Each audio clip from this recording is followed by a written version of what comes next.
Hello everyone, welcome to my UPSC. UPHCSC assistant professor की हम regular basis पे preparation कर रहे हैं।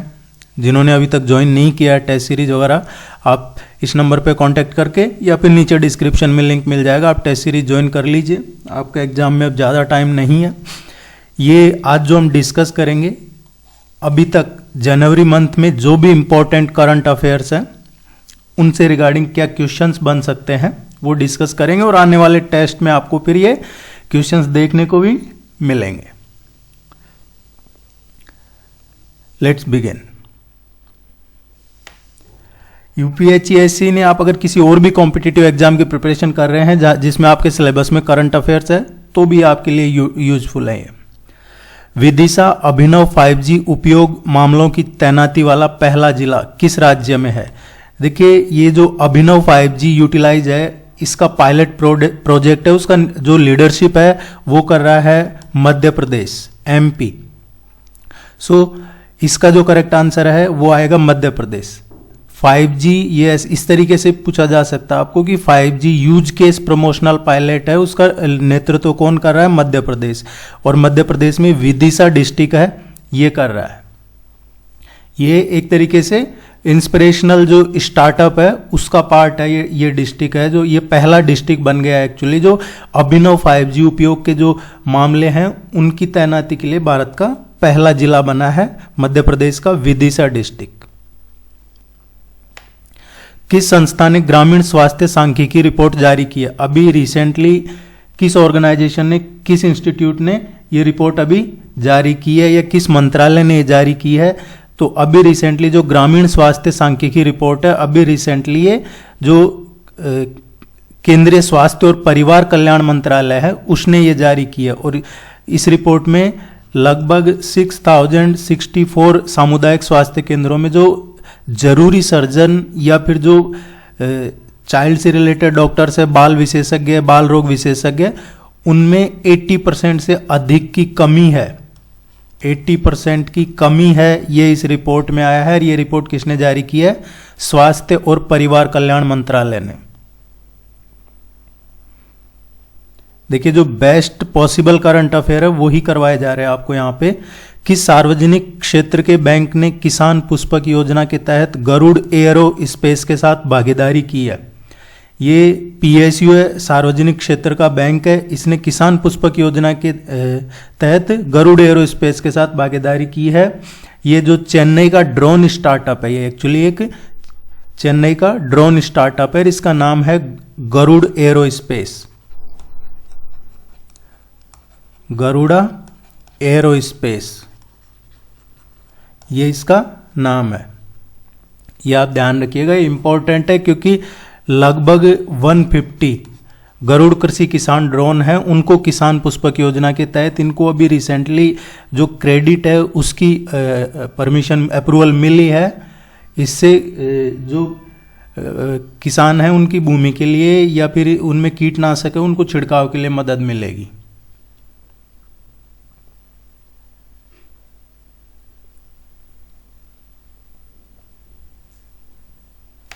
किस राज्य केंद्र शासित प्रदेश ने केंद्र को पलायन अल्पसंख्यक माइग्रेटेड माइनॉरिटी का दर्जा देने का सुझाव दिया है? किस राज्य या केंद्र शासित प्रदेश ने अभी रिसेंटली सेंट्रल गवर्नमेंट को एक माइग्रेटरी माइनॉरिटी का दर्जा देने का सुझाव किसके लिए दिया गया है?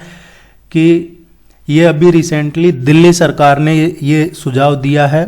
ये जो यूनियन टेरिटरी है दिल्ली ने ये दिया है कि केंद्र हिंदुओं को पलायन अल्पसंख्यक का दर्जा दे सकता है जो जम्मू कश्मीर या लद्दाख जैसे स्थानों से राष्ट्रीय राजधानी में चले गए हैं। जम्मू कश्मीर और लद्दाख में पहले उनके रहने लायक नहीं था, जो हिंदूज थे उनके लिए, तो वो दिल्ली माइग्रेट हो गए थे, उनके लिए है कि ये उनको पलायन अल्पसंख्यक का दर्जा दे। ये दिल्ली गवर्नमेंट ने रिकमेंड किया है। हाल ही खबरों में रही पाइनएप्पल एक्सप्रेस घटना किस क्षेत्र से संबंधित है? पाइनएप्पल एक्सप्रेस है, ये अभी रिसेंटली कैलिफोर्निया और वेस्ट कोस्ट के जो हिस्से हैं जहां पे एटमॉस्फेरिक रिवर एक वायुमंडलीय नदियों की एक पूरी सीरीज है, श्रृंखला है, जो एटमॉस्फेयर में लंबा है, संकीर्ण क्षेत्र है, या जो उष्णकटिबंधीय क्षेत्र है उनके बाहर जो अधिकांश वेपर है उससे रिलेटेड है ये। और इन्हीं नदियों को पाइनएप्पल एक्सप्रेस कहा जाता है। जब टेल एंड जहाँ पे नमी इसको एटमॉस्फेयर को खींच लिया जाता है, तो हवाई के पास में जो हवाई आइलैंड है वहाँ पे यूएस वेस्ट कोस्ट की ओर शुरू हो जाता है ये। और ये ध्यान रखना आपको, पाइनएप्पल एक्सप्रेस ये किसका है? मौसम विज्ञान से संबंधित है एक्चुअली ये, मौसम विज्ञान से। और कहाँ का है ये? कैलिफोर्निया और वेस्ट कोस्ट।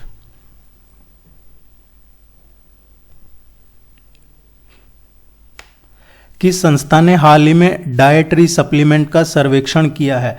डाइटरी सप्लीमेंट क्या है? ये एक सर्वेक्षण जारी किया है अभी FSSAI ने। FSSAI क्या है? जो भारतीय खाद्य सुरक्षा और मानक प्राधिकरण है वो है FSSAI। इसने जारी किया है डाइटरी सप्लीमेंट का एक सर्वेक्षण। इसमें लगभग अराउंड 1.5 लाख के अराउंड प्रोटीन नमूने हैं, उनका सैंपल लिए हैं और उनका टेस्टिंग की है।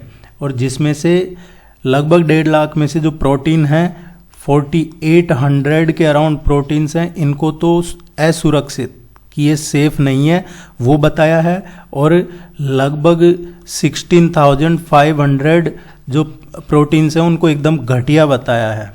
तो आप जब भी कोई डाइटरी चार्ट बनाते हैं, प्रोटीन वगैरह को करते हैं, तो ज़रूर इस चीज़ के बारे में अवेयर रहें। यह FSSAI ने जारी किया है। किस संस्था ने ग्लोबल रिस्क रिपोर्ट 2023 जारी की है? ये क्वेश्चन हम पहले कर चुके हैं करंट अफेयर्स में। ये रिपोर्ट अभी रिसेंटली जारी की है वर्ल्ड इकोनॉमिक फोरम, जो विश्व आर्थिक मंच है, उसने ये जारी की है।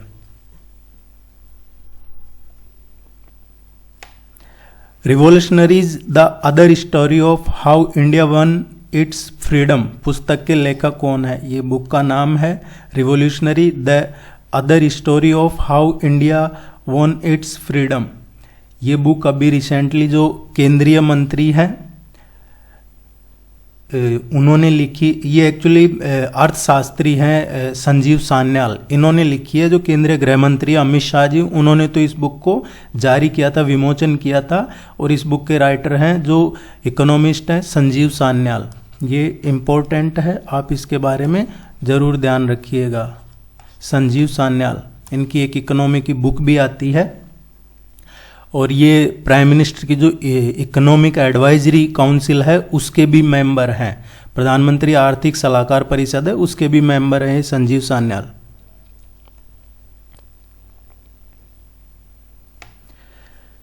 जापान के साथ पारस्परिक पहुंच समझौता रेसिप्रोकल एक्सेस एग्रीमेंट करने वाला पहला यूरोपीय देश कौन सा है? जापान के साथ अभी रिसेंटली रेसिप्रोकल एक्सेस एग्रीमेंट किया है। इसमें जो यूके के प्राइम मिनिस्टर हैं, उन्होंने लंदन में जो जापानीज प्राइम मिनिस्टर उनके साथ ये एक हिस्टोरिकल डिफेंस एग्रीमेंट किया है। इसमें दोनों देशों के बीच में जो ब्रिटेन की सेना है उसको जापान में तैनात करने की अनुमति देता है। और यूके ऐसा पहला यूरोपियन देश है जिसका जापान के साथ पारस्परिक पहुंच या समझौता कह सकते हैं। तो ये क्वेश्चन किसी भी तरीके से पूछा जा सकता है। आपको एक तो ये ध्यान रखना है कि यूके पहला यूरोपियन देश है जो रक्षा समझौता किया है। और ब्रिटेन की सेना अब जापान में भी तैनात रह सकती है, क्योंकि जापान है जिसके पास खुद की आर्मी, खुद की सेना नहीं है। जापानीज डिफेंस फोर्स है, एक तरीके से सेल्फ डिफेंस फोर्स। और इसमें अब इंडिया के साथ भी हुआ है, लेकिन ये यूके इसका पहला यूरोपियन देश बन गया है।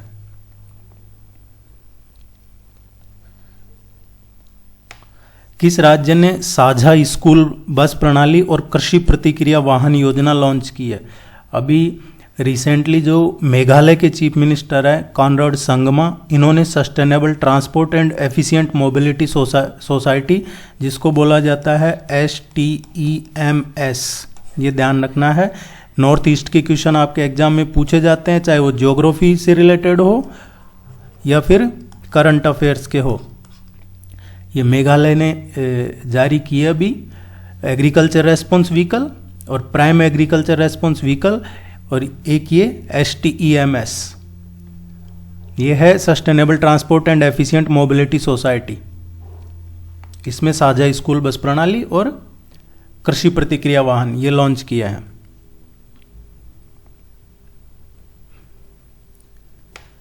सड़क परिवहन और राजमार्ग मंत्रालय किस महीने में सड़क सुरक्षा सप्ताह रोड सेफ्टी वीक मनाता है?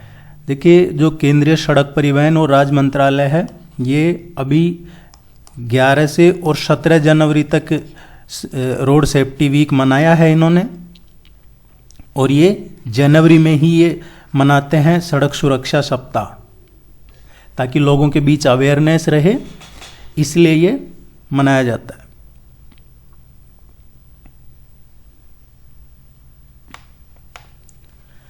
भारत ने किस देश के साथ राजनयिकों के प्रशिक्षण में सहयोग बढ़ाने के लिए एक समझौता ज्ञापन पर हस्ताक्षर किए हैं?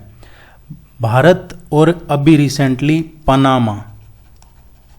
भारत और पनामा ने के जो राजनयिकों के प्रशिक्षण को सहयोग बढ़ाने के लिए एक MOU पे हुआ है इनके बीच में, जिसमें अपने जो विदेश मंत्री है डॉक्टर सुब्रमण्यम जयशंकर और पनामा के जो विदेश मंत्री है जेनेना तवाने, इनके बीच में ये एक बायलैटरल मीटिंग हुई थी और उसके बाद ये MOU साइन हुआ है। और ये कहाँ पे हुई थी? अभी ये जो प्रवासी भारतीय दिवस था इसमें आए थे, इंदौर में हुई थी।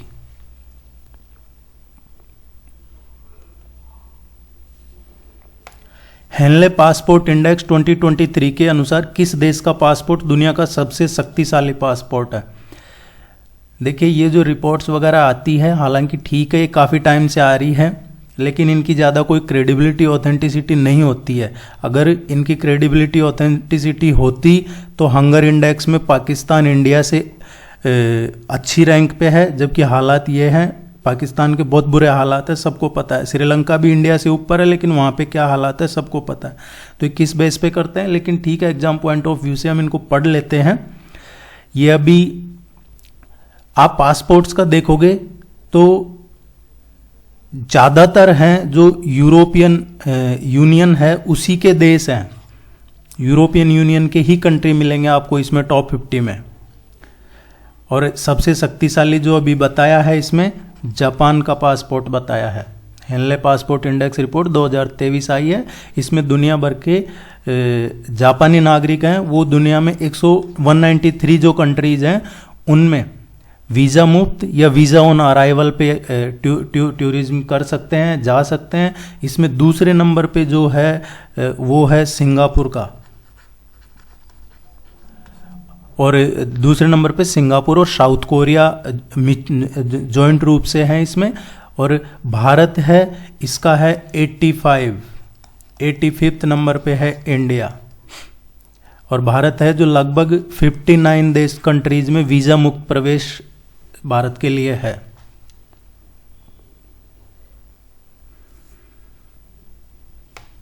कौन सा राज्य 26वें राष्ट्रीय युवा महोत्सव का मेजबान है? नेशनल यूथ फेस्टिवल की मेजबानी कौन सा राज्य कर रहा है? ये जो नेशनल यूथ फेस्टिवल है ये अभी 26वां इसका एडिशन था राष्ट्रीय युवा महोत्सव का, और ये हुआ है 12 से और 16 जनवरी को। कहाँ पे हुआ है? ये कर्नाटका में हुआ है। कर्नाटका में जो हुबली है वहाँ पे हुआ है। हुबली धारवाड़ के जो जुड़वा ये शहर हैं वहाँ पे हुआ है, हुबली धारवाड़। ये ध्यान रखना आपको। इसकी थीम क्या थी? विकसित युवा विकसित भारत। और इसका जो उद्घाटन किया था ये 12 जनवरी से था, क्योंकि ये युवाओं का है। और 12 जनवरी को क्या है, स्वामी विवेकानंद की जयंती आती है 12 जनवरी को, तो उस मौके पे प्राइम मिनिस्टर ने इसका उद्घाटन किया था।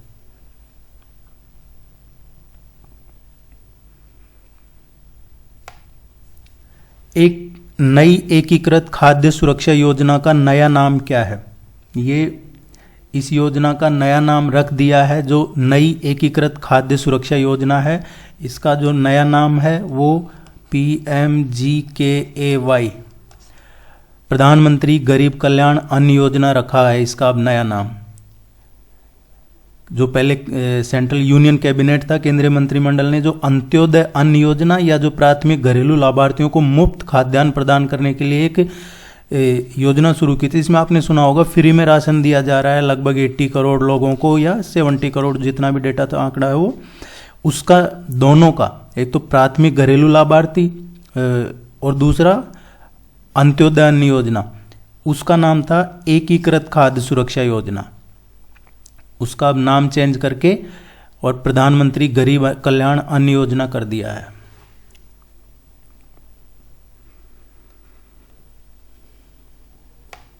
उस छोटी दूरी की बैलिस्टिक मिसाइल का नाम क्या है जिसका हाल ही में भारत ने परीक्षण किया था? देखिए, ये बहुत पावरफुल मिसाइल है जिसकी अभी रिसेंटली डीआरडीओ ने टेस्टिंग की थी। रक्षा अनुसंधान और विकास संगठन डीआरडीओ ने इसकी अभी टेस्टिंग की थी। कहाँ से की थी इसकी? ओडिशा से। उड़ीसा में क्या है? उड़ीसा में है परीक्षण रेंज है। कहाँ पे है ये? उड़ीसा में भी चांदीपुर। चांदीपुर उड़ीसा से किया था इसका, उड़ीसा से। ये कम दूरी की बैलिस्टिक मिसाइल है और ये थी पृथ्वी सेकंड। ये बहुत इंपॉर्टेंट है, ये आप ध्यान में रखिएगा। ये पूछा जा सकता है क्वेश्चन, इसमें डीआरडीओ इसरो इसमें कंफ्यूज नहीं होना, ये उड़ीसा से डीआरडीओ ने ही किया इसका सक्सेसफुल।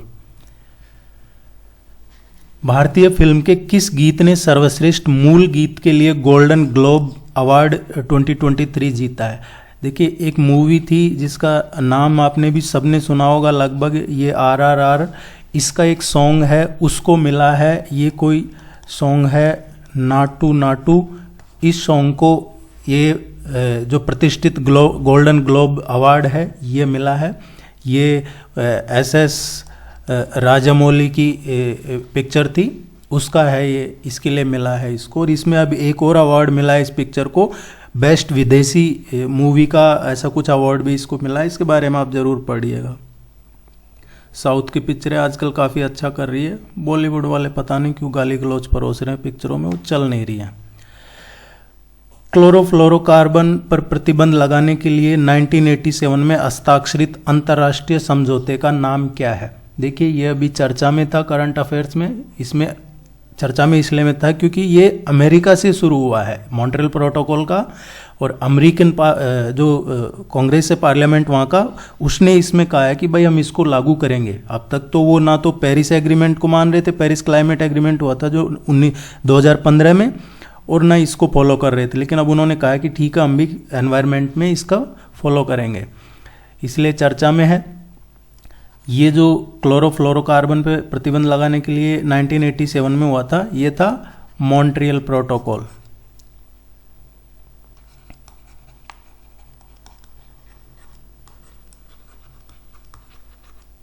Montreal protocol. इससे क्या है, वो जो ओजोन परत को नुकसान पहुंचता है इससे। विश्व बैंक की ग्लोबल इकोनॉमिक प्रोस्पेक्ट्स रिपोर्ट के अकॉर्डिंग 2023-24 में भारत की अपेक्षित आर्थिक वृद्धि कितनी है? ये वर्ल्ड बैंक की रिपोर्ट है पहले तो, ग्लोबल इकोनॉमिक प्रोस्पेक्ट्स रिपोर्ट। अगर इसको इस तरीके से पूछा जाए कि ग्लोबल इकोनॉमिक प्रोस्पेक्ट रिपोर्ट किसने जारी की है, तो ये वर्ल्ड बैंक ने जारी की है। और 2023-24 में भारत की जो आर्थिक वृद्धि दर है वो कितना इसने आइडिया लगाया है, वो है 6.6%। इसमें भारत 7 सबसे बड़े उभरते मार्केट या जो विकासशील अर्थव्यवस्था है, उसमें जितने भी 7 जो विकासशील देश हैं उनमें सबसे तेजी से बढ़ने वाली अर्थव्यवस्था होगी। ये वर्ल्ड बैंक ने जारी किया है 23-24 में।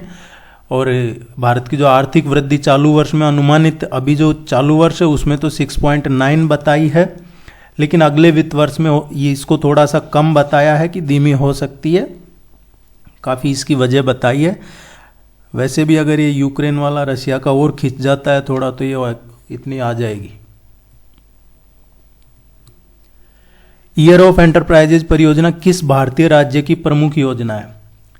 ईयर ऑफ एंटरप्राइजेज परियोजना क्या है? इसमें जो दूसरे राज्य के मुख्य सचिव हैं उनसे रिलेटेड है, उनकी मीटिंग है, जिसमें एक thrust on micro small and medium enterprises की श्रेणी में चुना जाता है। इसमें जो एक वर्ष में 1 लाख उद्यम बनाने का उद्देश्य शुरू की गई थी और अभी 8 महीने में लक्ष्य हासिल भी कर लिया है। ये केरला गवर्नमेंट ने शुरू की थी। इन्होंने एक साल में 1 लाख का टारगेट रखा था कि 1 लाख जो उद्यम हैं वो बनाए जाएंगे, और उसको इन्होंने 8 महीने में अचीव कर लिया है। और ये अभी रिसेंटली यहाँ चीफ सेक्रेटरीज का सम्मेलन हुआ था, उसमें ये लॉन्च किया था, बताया इसके बारे में जो अचीवमेंट का। ईयर ऑफ एंटरप्राइजेज केरला को मिला है ये। स्वदेश दर्शन 2.0 योजना, स्वदेश दर्शन के तहत चयनित कुमारकोम और बेपोर किस राज्य में स्थित है? ये स्वदेश दर्शन योजना में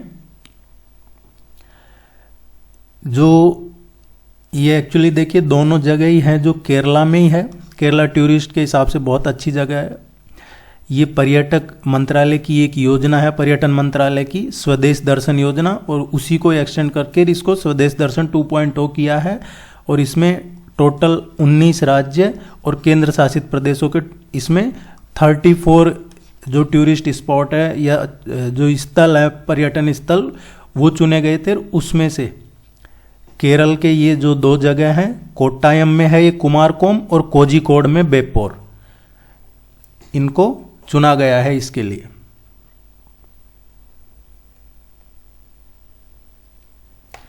centralised receipt and processing centre CRPC और इंटीग्रेटेड ऑम्बड्समैन स्कीम किस संस्था से संबंधित है?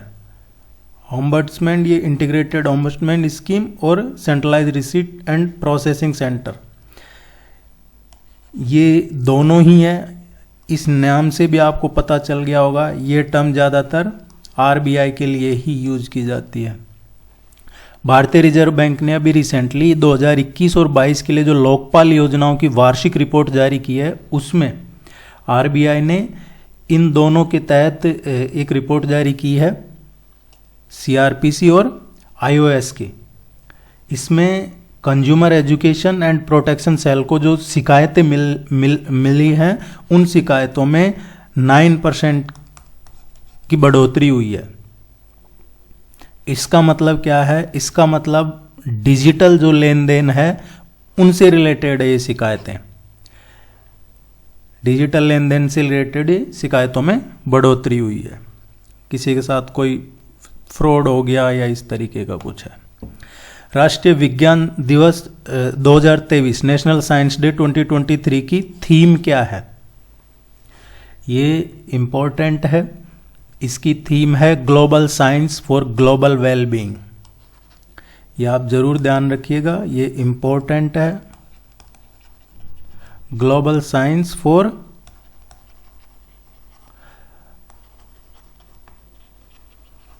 Global wellbeing. ये किसकी है? जो केंद्रीय विज्ञान और प्रौद्योगिकी मंत्रालय है उसकी थी ये वो मनाता है ये साइंस डे, और उन्होंने ये थीम जारी की है। इसके मंत्री कौन? अभी जो केंद्रीय विज्ञान और प्रौद्योगिकी राज्य मंत्री हैं, ये डॉक्टर जितेंद्र सिंह जी हैं। ये कब से शुरू किया गया है? राष्ट्रीय विज्ञान दिवस 1986 से शुरू किया गया है राष्ट्रीय विज्ञान दिवस। और जो आपने सुना होगा रमन इफेक्ट, रमन प्रभाव के खोज के उपलक्ष्य में हर साल 28 फरवरी को मनाया जाता है। 28 फरवरी को मनाया जाता है। इस दिन जो सर CV रमन थे, उन्होंने रमन इफेक्ट की खोज की घोषणा की थी।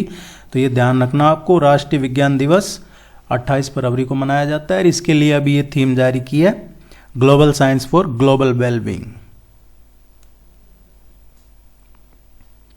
आप सब्सक्राइब नहीं कर रहे हैं, सब्सक्राइब जरूर कर लीजिएगा, इससे सपोर्ट रहता है और आपका सपोर्ट ही जरूरी है। हाल ही खबरों में रहा भैतरकनिका राष्ट्रीय उद्यान किस राज्य केंद्र शासित प्रदेश में है? ये जो भैतरकनिका नेशनल पार्क है ये ओडिशा में है। इस साल ये चर्चा में क्यों है? क्योंकि पिछले साल की तुलना में यहाँ पे जो बर्ड्स हैं, पक्षियों की संख्या पिछले साल की तुलना में यहाँ पे बढ़ी है, इसलिए ये चर्चा में है। जबकि कई ऐसे नेशनल पार्क है जहाँ पे कम हुई है, लेकिन ये जो नेशनल पार्क है इसमें इंक्रीमेंट हुआ है। जो माइग्रेटरी बर्ड्स हैं या फिर जो वहाँ के बर्ड्स हैं लोकल, उनमें बढ़ोतरी हुई है। पिछली बार यहाँ पे 144 स्पेसीज जो प्रजाति हैं वो थी, इस बार 144 देखी गई है।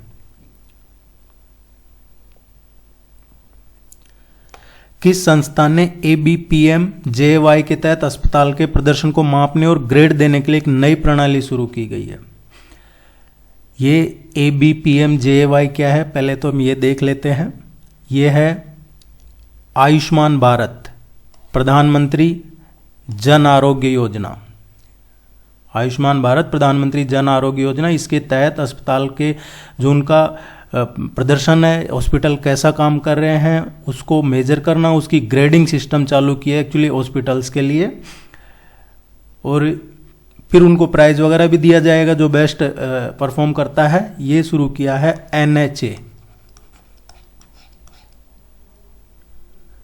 ये किसने शुरू किया है? राष्ट्रीय स्वास्थ्य प्राधिकरण, नेशनल हेल्थ अथॉरिटी जो है उसने शुरू किया है। किस भारतीय सार्वजनिक क्षेत्र के बैंक को श्रीलंका के 3 बैंकों के विशेष रुपया वोस्ट्रो खाते रखने के लिए भारतीय रिजर्व बैंक की मंजूरी मिली है? ये किस बैंक को मिली है? जो वोस्ट्रो अकाउंट्स है। देखिए ये टर्म जरूर ध्यान रखिएगा, वोस्ट्रो खाते क्या होता है? स्थानीय मुद्रा में एक वोस्ट्रो खाता श्रीलंका को अपनी डॉलर आपूर्ति में गिरावट के बिना भारत से आयात करने की अनुमति देता है। मतलब डॉलर की रेट ही सब कुछ मैटर करती है, तो डॉलर की रेट है जो स्टेबल करने के लिए उसमें गिरावट ना हो, इसके लिए वो भारत से आयात कर सकता है उसकी लोकल करेंसी में। श्रीलंका, इंडिया श्रीलंका की लगातार मदद कर रहा है जब से वो डिफॉल्ट हुआ है।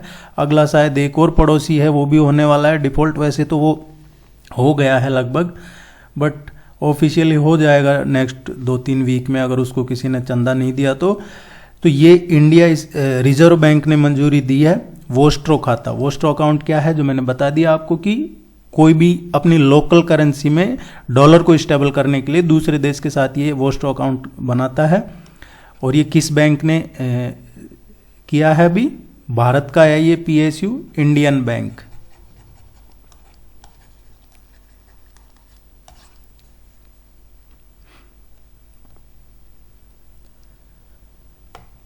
किस भारतीय राज्य ने जाति आधारित जनगणना शुरू की है? ये नया शुरू किया है।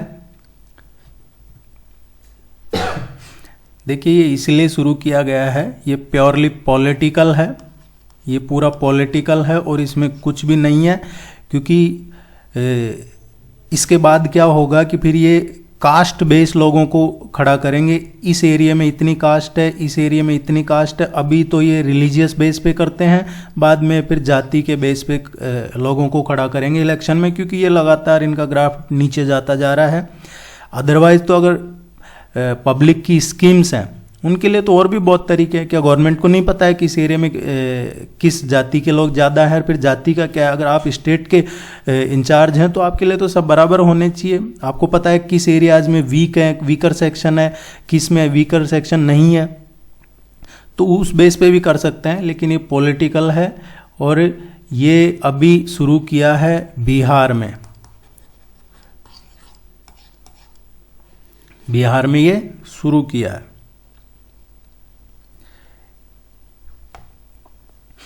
किस राज्य ने जग मिशन के लिए UN हैबिटेट का वर्ल्ड हैबिटेट अवार्ड 2023 जीता है? ये हम ऑलरेडी करंट अफेयर्स में डिस्कस कर चुके हैं। ये ओडिशा ने जीता है, जो वो झुग्गी वासियों को है उनको सशक्त बनाने के लिए ये शुरू किया था कार्यक्रम। किस संस्था ने portal for mapping of industrial units and laboratories launch किया है? ये किस संस्था ने लॉन्च किया है? अभी ये BIS ने लॉन्च किया है, जो भारतीय मानक ब्यूरो है उसने लॉन्च किया है। और BIS का भी 76th स्थापना दिवस था, इसका 76वां स्थापना दिवस, उसके मौके पे ये इन्होंने लॉन्च किया है इनकी मैपिंग के लिए। कौन सी संस्था खाद्य मूल्य सूचकांक प्रकाशित करती है? EPI कौन जारी करता है? जो FPI FPI कौन जारी करता है? ये नवीनतम खाद्य मूल्य सूचकांक जो है वो FAO जारी करता है। एक तो इसमें यूनाइटेड नेशन और FAO दोनों मिलकर जारी करते हैं। संयुक्त राष्ट्र की जो एजेंसी है वो और खाद्य और कृषि संगठन, ये दोनों मिलकर इसको जारी करते हैं। ये इंपॉर्टेंट है, आप इसको जरूर ध्यान रखिएगा।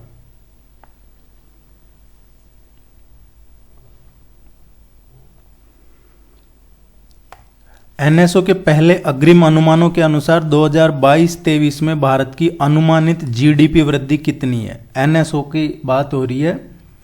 जो राष्ट्रीय सांख्यिकी कार्यालय है वो है NSO। उसके जो अनुमान है उसके अकॉर्डिंग GDP वृद्धि जो बताई है उन्होंने 7% की बताई है। एक क्वेश्चन पूछा जाता है एक एग्जाम में इस तरीके का, कौन सी संस्था रेलवे स्टेशनों को ईट राइट स्टेशन प्रमाणन प्रदान करती है? जो ईट राइट है ये जो अभी हमने पढ़ा FSSAI, भारतीय खाद्य सुरक्षा और मानक प्राधिकरण, ये जारी करती है। अभी जो वाराणसी कैंट रेलवे स्टेशन है उसको 5 स्टार ईट राइट स्टेशन का सर्टिफिकेट मिला है, 5 स्टार का। किसको? वाराणसी कैंट को।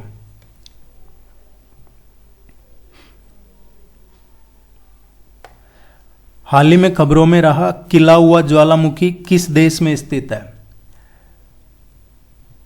ये जो किला हुआ वोल्केनो है ये सबसे सक्रिय ज्वालामुखी जो हैं एक्टिव वोल्केनोज उनमें से एक है। ये अमेरिका में है और अमेरिका के किस स्टेट में है? हवाई। हवाई जो है अमेरिका में उसमें स्थित है ये। और इसके अंदर एक फेमस नेशनल पार्क भी है। किला हुआ का जो शिखर है हवाई ज्वालामुखी, वहाँ राष्ट्रीय उद्यान है, इसके अंदर है एक्चुअली।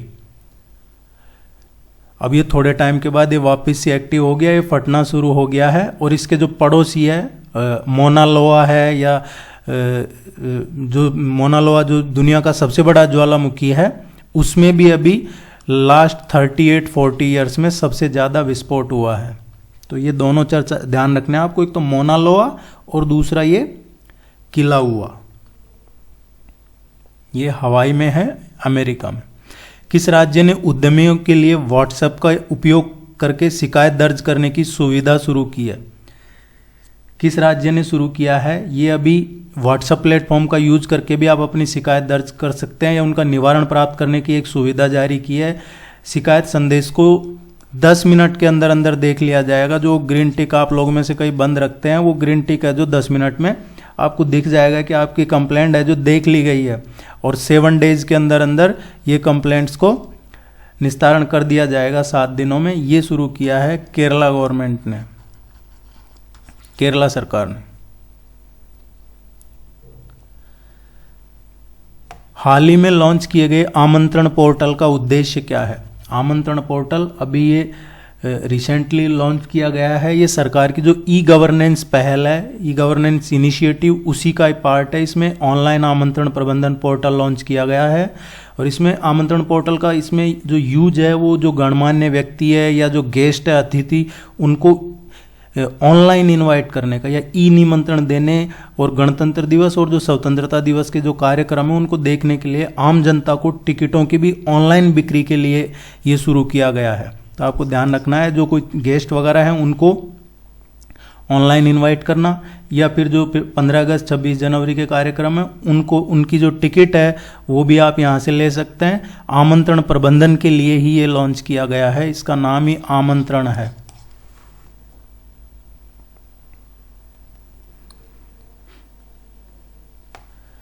आजादी सैट उपग्रह किस स्टार्टअप से संबंधित है जिसे 750 स्कूली लड़कियों ने निर्मित किया है? ये आजादी सैट है, ये 750 स्कूली गर्ल्स ने तैयार किया है। ये स्पेस किड्स इंडिया का है।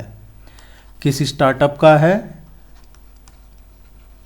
Space kids India. और ये कहाँ पे बेस्ड है? ये चेन्नई बेस्ड स्टार्टअप है। इसने नीति आयोग के सपोर्ट से ये बनाया है। किस राज्य में दुनिया का पहला ताड़ के पत्तों की पांडुलिपि का संग्रहालय है? Palm leaf manuscript museum. ताड़ के पत्तों की पांडुलिपि का जो संग्रहालय है, ये अभी उद्घाटन किया गया है इसका तिरुवनंतपुरम में। तिरुवनंतपुरम में इसका उद्घाटन किया है। और तिरुवनंतपुरम कहाँ है? ये केरला की कैपिटल है। तिरुवनंतपुरम केरला की राजधानी है। काफी इंपॉर्टेंट क्वेश्चन है, इसको ध्यान रखिएगा। कौन सा शहर प्रवासी भारतीय दिवस सम्मेलन का मेजबान है? प्रवासी भारतीय दिवस अभी इस जो हुआ है, ये 2 दिवसीय प्रवासी भारतीय सम्मेलन, इसके मौके पे आपने देखा होगा गुयाना और सूरीनाम के राष्ट्रपति, गुयाना के राष्ट्रपति और सूरीनाम के राष्ट्रपति इसमें मुख्य अतिथि और विशिष्ट अतिथि थे। जो गुयाना के राष्ट्रपति है वो तो चीफ गेस्ट थे, और विशिष्ट अतिथि कौन थे? सूरीनाम के राष्ट्रपति। ये दोनों देशों के नाम आप जरूर ध्यान रखिएगा। अभी ये हमने पढ़ लिया था करंट अफेयर्स में, इंदौर में मध्य प्रदेश में हुआ था।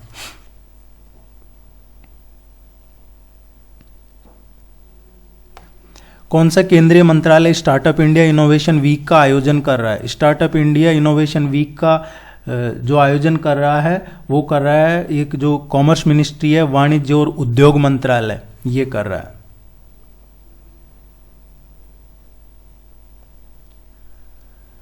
एस्पिरेशनल ब्लॉक प्रोग्राम जिसे हाल ही में लॉन्च किया गया, ये कितने जिलों को कवर करता है? एस्पिरेशनल जो ब्लॉक प्रोग्राम है ये 500 डिस्ट्रिक्ट्स को कवर करेगा।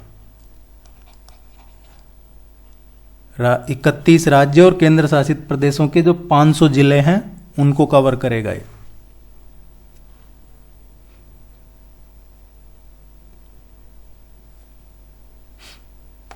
एशियन पैसिफिक पोस्टल यूनियन का मुख्यालय कहां है? देखिए, अब 2023 में जो भी ग्लोबल लेवल पे समिट कॉन्फ्रेंस ये होंगी, इनका लीडरशिप इंडिया ही करेगा। ये क्या कोइंसिडेंस है या फिर इंडिया अब एक्चुअल में भी ग्रोथ फास्ट हो गई है, तो इसलिए। और फिर ये लोगों ने कोविड के टाइम पे देखा है, लोगों को कोविड के टाइम पे इंडिया का पता चला है। अदरवाइज पहले इंडिया की इमेज अलग थी, कोविड के टाइम पे इंडिया की इमेज काफ़ी बढ़ी है, क्योंकि बाहर के देशों को भी ये वैक्सीन दी है और यहाँ पे भी सप्लाई की है, और इतना फास्ट प्रोसेस हुआ है, वो लोग उसका है जो रिसर्च करने लायक है। अभी एशियन पैसिफिक पोस्टल यूनियन है, इसका हेडक्वार्टर है बैंकॉक में, बैंकॉक में है इसका हेडक्वार्टर। अब ये चर्चा में क्यों है? क्योंकि यहाँ पे 32 मेंबर कंट्रीज का ये संगठन है, एशियन पैसिफिक पोस्टल यूनियन। इसमें 32 देश आते हैं और इंडिया इस महीने इसका नेतृत्व करेगा। इस महीने अभी इंडिया इसका नेतृत्व करेगा, इसलिए ये चर्चा में है। बैंकॉक में इसका हेडक्वार्टर, ये आप जरूर ध्यान रखिएगा। किस देश ने 9 देशों के लिए modular open source identity platform MOSIP नामक आधार जैसा एक प्लेटफॉर्म विकसित किया है? जो आधार है, आधार कार्ड वैसा ही एक प्लेटफॉर्म बनाया है। ये 9 देशों के साथ मिलकर बनाया है। और ये 9 देश कौन से हैं? एक्चुअली ये एक डिजिटल आइडेंटिटी प्रदान करेगा। इसमें ये एक डिजिटल पहचान प्लेटफॉर्म है। इसमें फिलीपींस है, मोरक्को है, श्रीलंका है, युगांडा है, इथोपिया या जो गिनी गणराज्य है, सियरा लियोन है, बुर्किना फासो है, टोगोलेस गणराज्य है। इसके जो नागरिक हैं वो इस प्लेटफॉर्म पे नामांकन कर सकते हैं और अपना, जैसे हमारे पास आधार कार्ड है वैसे ये लोग अपना डिजिटल आइडेंटिटी कार्ड बनवा सकते हैं। और ये जारी किया है अभी इंडिया ने। इंडिया आईटी में है जो पूरे वर्ल्ड को लीड कर रहा है, और जो यूपीआई है वो लगभग 30+ कंट्रीज में चालू हो गया है। इसका नाम जरूर ध्यान रखिएगा आप, MOSIP। किस केंद्रीय मंत्रालय ने draft online gaming policy launch की है? ये भारत में ऑनलाइन गेमिंग के लिए मसौदा नियम इलेक्ट्रॉनिक्स और सूचना प्रौद्योगिकी मंत्रालय ने जारी किया है। इसमें शिकायत निवारण या फिर कोई स्वयं एक स्वनियमन निकाय स्थापित करना, या गेम जो गेमर्स है या ऑनलाइन गेमिंग है या इंटरमीडिया एरीज है, या जो इसमें नो योर कस्टमर नियम है, उनको नेसेसरी करने के मकसद से ही आप KYC जिसको कहते हैं वो ज़रूरी हो गया है। अदरवाइज आजकल हर कोई कुछ भी आड़ा टेढ़ा गेम बना रहा है, उससे बच्चों पे बहुत असर पड़ रहा है। इसलिए ये पॉलिसी जारी की है इलेक्ट्रॉनिक्स और सूचना प्रौद्योगिकी मंत्रालय ने, ड्राफ्ट ऑनलाइन गेमिंग पॉलिसी। भारतीय संविधान का कौन सा अनुच्छेद भाषण और अभिव्यक्ति की स्वतंत्रता के अधिकार से संबंधित है?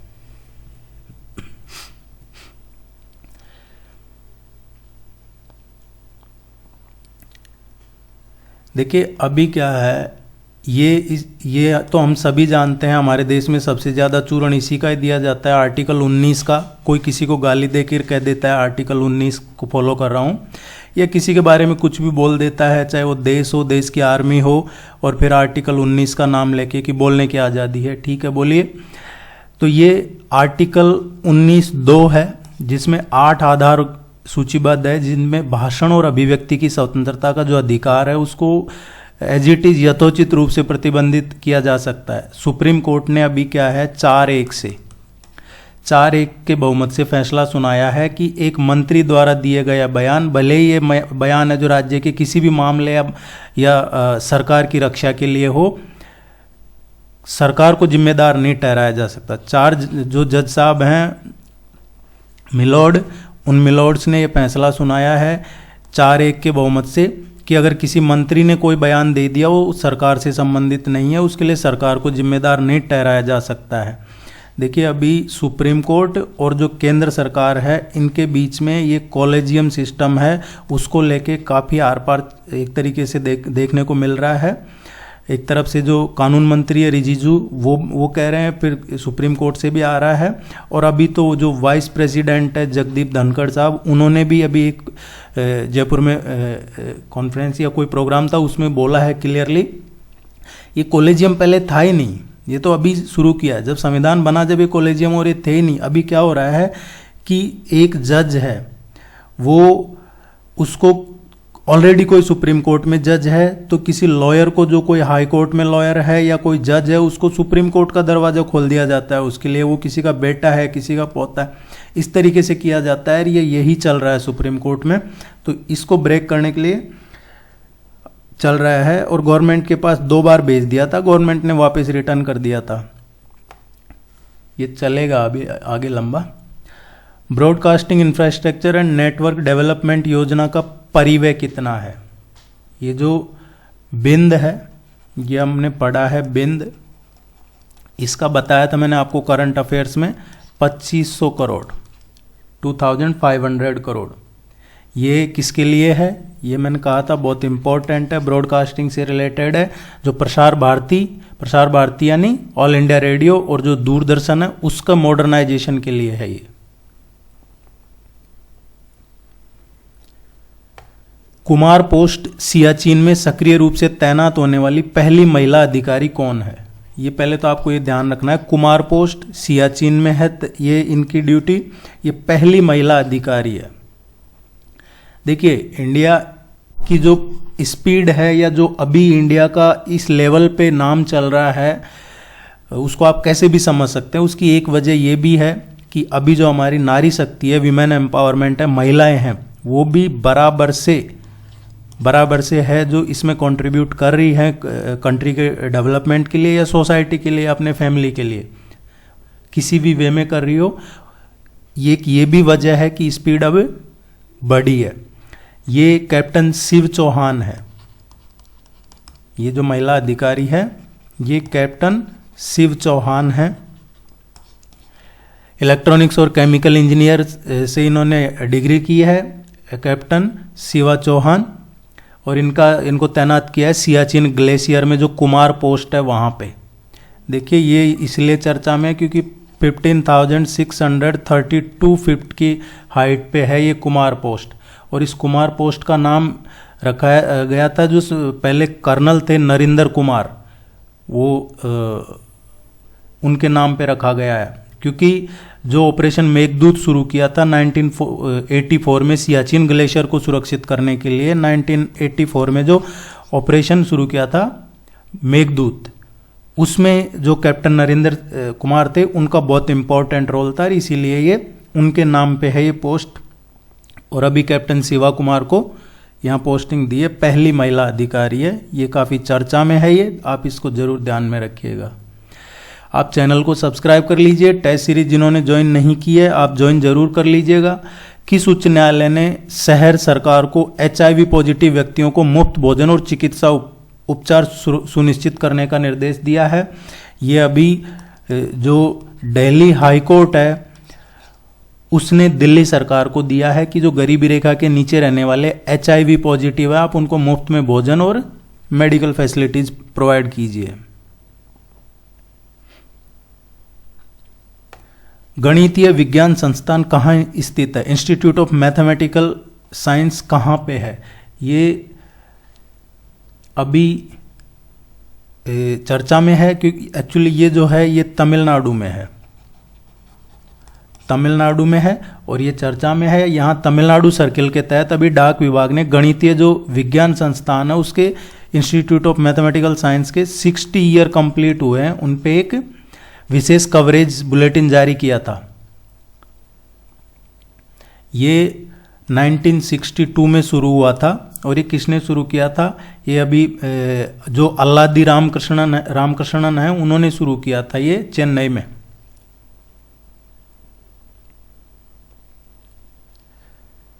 किस राज्य ने national scout and guide jamboree की मेजबानी की है? National scout and guide jamboree ये अभी शुरू किया था। इसका जो उद्घाटन है वो प्रेसिडेंट मुर्मू ने किया था, राष्ट्रपति द्रौपदी मुर्मू ने, और ये राजस्थान में किया था। राजस्थान का जो पाली डिस्ट्रिक्ट है वहां पे किया था। 18वां एडिशन था इसका ये, और इसमें ये 7 दिन तक चला था। टोटल लगभग 35,000 से भी ज़्यादा जो स्काउट्स हैं उन्होंने पार्टिसिपेट किया था, वो ऑल ओवर कंट्री लेवल से था। बेली सस्पेंस ब्रिज का उद्घाटन किस राज्य केंद्र शासित प्रदेश में किया गया है? बेली सस्पेंस ब्रिज ये कहाँ किया गया है? अभी ये J&K में किया गया है। जो डिफेंस मिनिस्टर है राजनाथ सिंह जी, उन्होंने चेनाब रिवर पे, जो चेनाब रिवर है वहाँ पे इसका उद्घाटन किया है, चेनाब नदी पे बेली सस्पेंस ब्रिज का। और चेनाब ये लगभग 240 फीट का हाइट है इसकी। और हम जानते हैं चेनाब रिवर कहाँ पे है? जम्मू एंड कश्मीर में।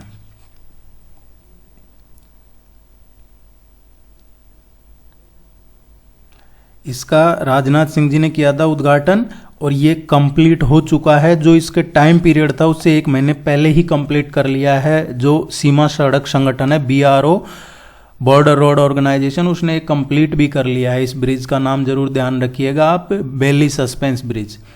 लुइज इनासियो लुला डा सिल्वा ने हाल ही में किस देश के राष्ट्रपति के रूप में कार्य संभाला है? ये जो लुइज इनासियो लुला डा सिल्वा है ये अभी रिसेंटली ब्राजील के राष्ट्रपति बने हैं और ये तीसरी बार ब्राजील के राष्ट्रपति बने हैं। तीसरा टेन्योर है इनका, ये लगातार नहीं लेकिन तीसरा बना है। ये पहले 2003 से और 2010 तक भी ये ब्राजील के राष्ट्रपति रहे हुए हैं।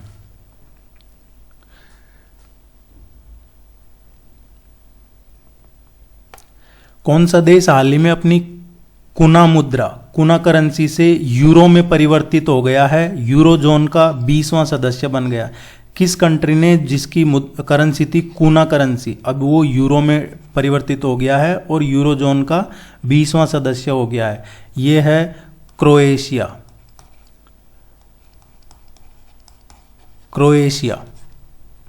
क्रोएशिया ने यूरो पे स्विच कर लिया है। ये बाल्कन नेशंस में आता है। बाल्कन राष्ट्र ने अपनी जो कुना मुद्रा है उसको अभी अलविदा कर दिया है और अब ये यूरोजोन का 20वां सदस्य बन गया है। अब ये पासपोर्ट मुक्त क्षेत्र में भी 27th कंट्री बन गया है। आप जानते हैं यहाँ इस जोन में पासपोर्ट मुक्त शेंगेन एरिया है ये। ये ध्यान रखिएगा, क्रोएशिया। CMI की नवीनतम रिपोर्ट के अनुसार किस राज्य ने दिसंबर 2022 में राज्यों में सबसे अधिक बेरोजगारी दर दर्ज की है? ये CMI की जो रिपोर्ट आई है दिसंबर की, उस रिपोर्ट के अकॉर्डिंग ये जो टॉप किया है इसमें हरियाणा ने टॉप किया है इसमें, हरियाणा, देन उसके बाद में राजस्थान और उसके बाद में दिल्ली। सबसे ज़्यादा बेरोजगारी हरियाणा में, उसके बाद राजस्थान है, उसके बाद दिल्ली है।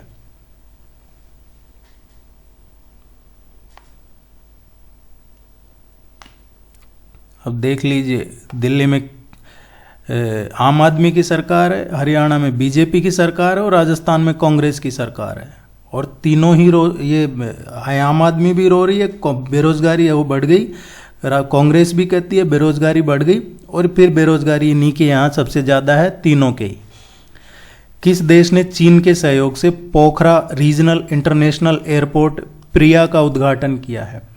ये पोखरा रीजनल इंटरनेशनल एयरपोर्ट का उद्घाटन किया है और ये चाइना है। ये इधर लगा रहता है लगातार, ये इनको प्रवोक करता रहता है, वैसे नहीं मानते हैं तो फिर ये इनको लोन दे के प्रवोक कर देता है।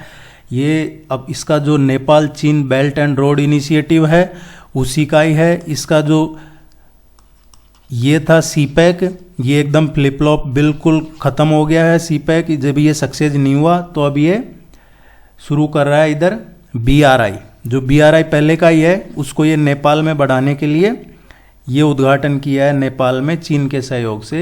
ये जो प्रधानमंत्री हैं पुष्प कमल दहल प्रचंड थे, उन्होंने किया था ये। नेपाल में जहाँ जहाँ चाइना जाएगा वहाँ पे स्टेबल नहीं रहेगी गवर्नमेंट, चाहे पाकिस्तान हो, चाहे चाइना हो या कोई और कंट्री हो। अभी आपको जो अफ्रीकन कंट्रीज है उनमें भी ये कंडीशन देखने को मिलेगी। प्रवासी भारतीय सम्मान पुरस्कार से सम्मानित मोहम्मद इरफान अली किस देश के राष्ट्रपति है? मोहम्मद इरफान अली ये चीफ गेस्ट थे। अभी जो प्रवासी भारतीय दिवस सम्मान अवार्ड था उसमें 17वां जो प्रवासी भारतीय दिवस मनाया उसके चीफ गेस्ट थे, और ये गुयाना के राष्ट्रपति हैं। कहाँ के? गुयाना के, ये ध्यान रखिएगा।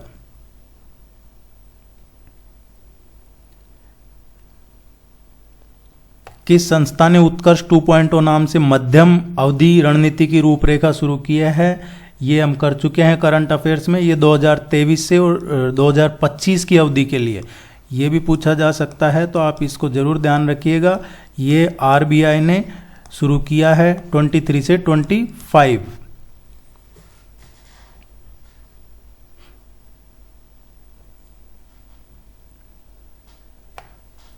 फ्यूचर इंजीनियरिंग प्रोग्राम किस बहुराष्ट्रीय कंपनी की पहल है? जो फ्यूचर इंजीनियर प्रोग्राम है ये अमेजॉन का है, अमेजॉन ने शुरू किया है। इसमें ये बच्चे और जो युवा वयस्क है जिनको कंप्यूटर या साइंस टेक का एजुकेशन है उससे रिलेटेड है ये फ्यूचर इंजीनियर प्रोग्राम। इसको जो NESTS है, national society for tribal student, जनजाति मामलों का मंत्रालय, उसके लिए उसके साझेदारी से अमेजन ने ये लॉन्च किया है। तो ये अगर पूछा जाए फ्यूचर इंजीनियरिंग प्रोग्राम तो ये अमेजन का है। बच्चों और युवाओं को कंप्यूटर और विज्ञान की शिक्षा देने के लिए। किस संस्था ने Bharat interface for money Bhim app विकसित किया है? भीम ऐप ये किसने विकसित किया है?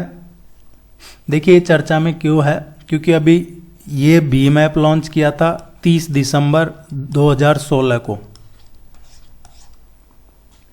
अब इसके 6 साल पूरे हो गए हैं, तो ये क्वेश्चन इसीलिए चर्चा में है। और इसने ये जो UPI है, भीम ऐप वगैरह, इन्होंने काफ़ी इनका कलेक्शन रहता है।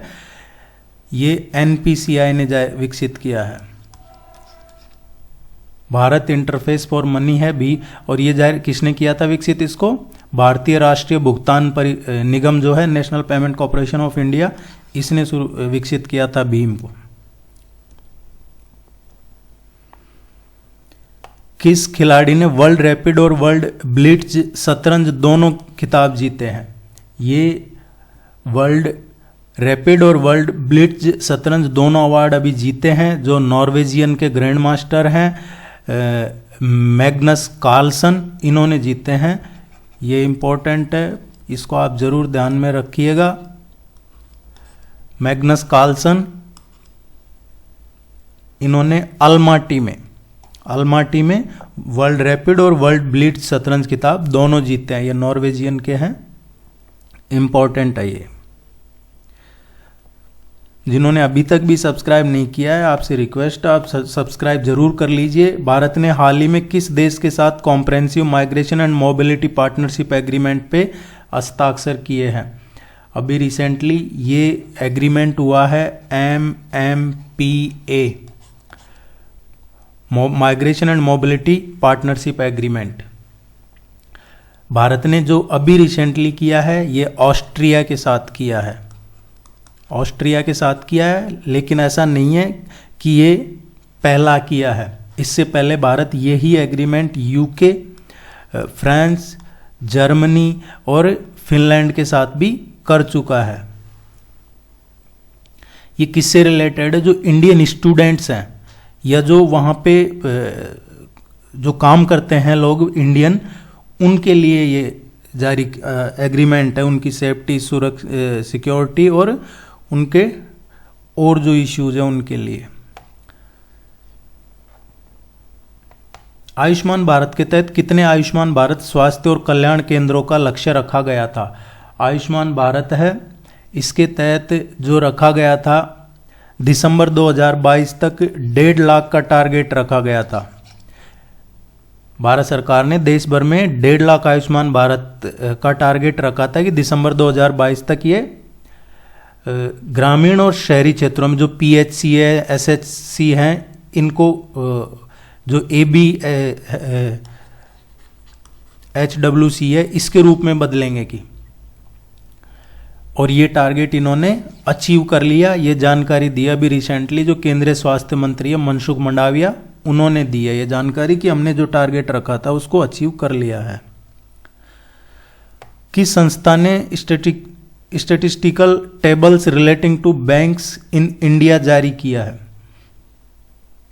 ये अभी एक वेब एडिशन जारी किया है। ये जो भारतीय बैंकिंग क्षेत्र है उसकी जो एक्टिविटी है उनको कवर करेगा, देनदारी है या फिर जो प्रॉपर्टीज हैं उनकी सारी जानकारी इसमें मिलेगी। ये जारी किया है RBI ने। बैंकिंग क्षेत्र की सारी डिटेल मिल जाएगी यहां पे। जुआरी ब्रिज भारत का दूसरा सबसे बड़ा केबल स्टैंड ब्रिज किस राज्य केंद्र शासित प्रदेश में स्थित है? ये जो जुआरी ब्रिज है, अभी रिसेंटली जो केंद्रीय मंत्री हैं नितिन गडकरी जी, उन्होंने इसका उद्घाटन किया है इस पुल का। ये कहाँ पे है? गोवा में है ये जुआरी ब्रिज। उत्तरी गोवा, और जो उत्तरी गोवा है उसको ये दक्षिणी गोवा से जोड़ेगा। ध्यान रखिएगा इस ब्रिज का नेम। कौन सा राज्य दुनिया के सबसे बड़े ओपन एयर थिएटर धनु यात्रा उत्सव का आयोजन करता है? धनु यात्रा उत्सव का आयोजन कौन करता है? ये धनु यात्रा उत्सव है जो 1947 से ही चल रहा है, और इसका जो आयोजन करता है वो ओडिशा करता है। दुनिया का सबसे बड़ा ओपन एयर थिएटर माना जाता है धनु यात्रा उत्सव जो है। ये पश्चिमी ओडिशा में जो शहर है, एक बरगढ़ शहर है, बरगढ़ शहर है वेस्ट ओडिशा में। और ये तो ये आज़ादी का जो जश्न है उसके रूप में देखा जाता है, इसको हर साल मनाया जाता है। और इसमें कई लोक कलाकार जो भगवान कृष्ण है उससे संबंधित कई प्रस्तुति वगैरह भी यहाँ दी जाती है। किस देश ने 2023 के पहले 6 महीनों के लिए यूरोपियन संघ परिषद council of the European union की अध्यक्षता संभाली है? शुरू के 6 महीने के लिए 2023 की जो अभी संभाली है 1 जनवरी 2023 से अभी ये स्वीडन ने संभाली है। अगले 6 महीने के लिए जो यूरोपियन यूनियन है इसकी काउंसिल का अध्यक्ष स्वीडन होगा, और स्वीडन ने तीसरी बार इसका अध्यक्ष बना है। इसकी अध्यक्षता जो यूरोपियन यूनियन की है हर 6 मंथ में ये बदल जाती है।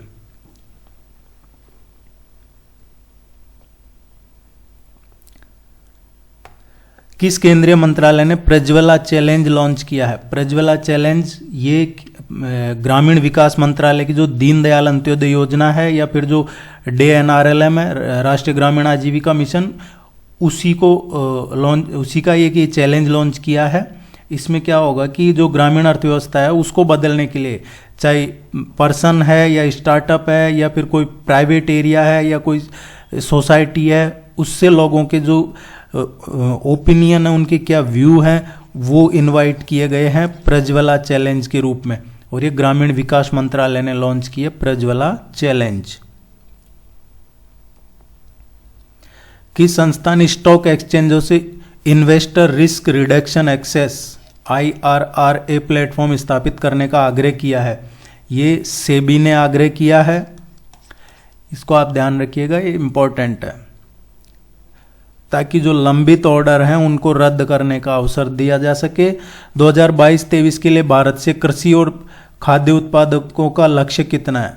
22-23 के लिए जो रखा था, ये पहले 8 महीनों में वार्षिक आधार पे ये 16% बढ़ा है, जो रखा था उससे 16% बढ़ा है।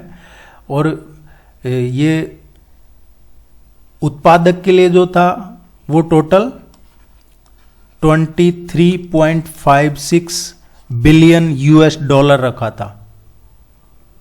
वर्तमान में एग्रीकल्चर निर्यात कितना है? अपने वार्षिक निर्यात का लगभग 74% है। तो ये ध्यान रखिएगा, 16% बढ़ा है शुरू के 8 महीनों में 2022-23 के लिए जो रखा था, और ये टोटल कितना रखा था? $23.56 बिलियन।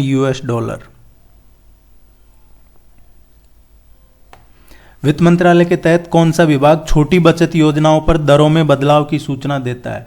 जो छोटी बचत योजनाएं हैं उनमें क्या रेट होनी चाहिए, उनमें बदलाव के लिए आर्थिक मामलों का डिपार्टमेंट है फाइनेंस मिनिस्ट्री में, वो इसकी जानकारी देता है, इसकी सूचना देता है।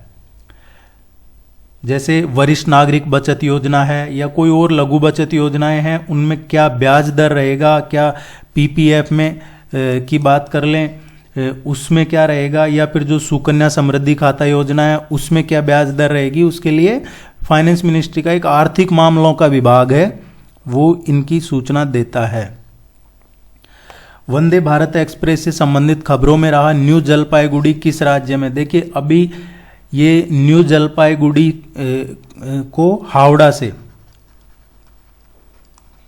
से नई न्यू जलपाईगुड़ी को जोड़ने के लिए प्राइम मिनिस्टर ने ये वंदे भारत शुरू की थी। शायद ये उसी दिन शुरू की थी जिस दिन उनकी मदर की भी डेथ हुई थी, उसी दिन शुरू किया था। ये इंपॉर्टेंट है, ध्यान रखिएगा। पश्चिम बंगाल में जो रेलवे स्टेशन है एक इसका उत्तर पूर्व का प्रवेश द्वार माना जाता है इसको, सिलीगुड़ी को,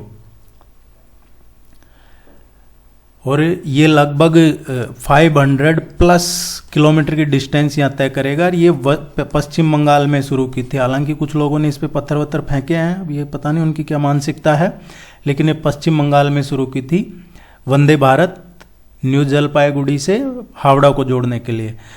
आप चैनल को सब्सक्राइब कर लीजिएगा। ये जो करवाया है आपको, इसका PDF का लिंक नीचे मिल जाएगा आपको डिस्क्रिप्शन में, आप इसका PDF डाउनलोड कर लीजिएगा, चैनल को सब्सक्राइब कर लीजिए और आप लाइक ज़रूर कीजिए। आप अगर सीरियसली तैयारी कर रहे हैं तो टेस्ट सीरीज ज्वाइन कर लीजिए। All the very best, good luck, thank you very much.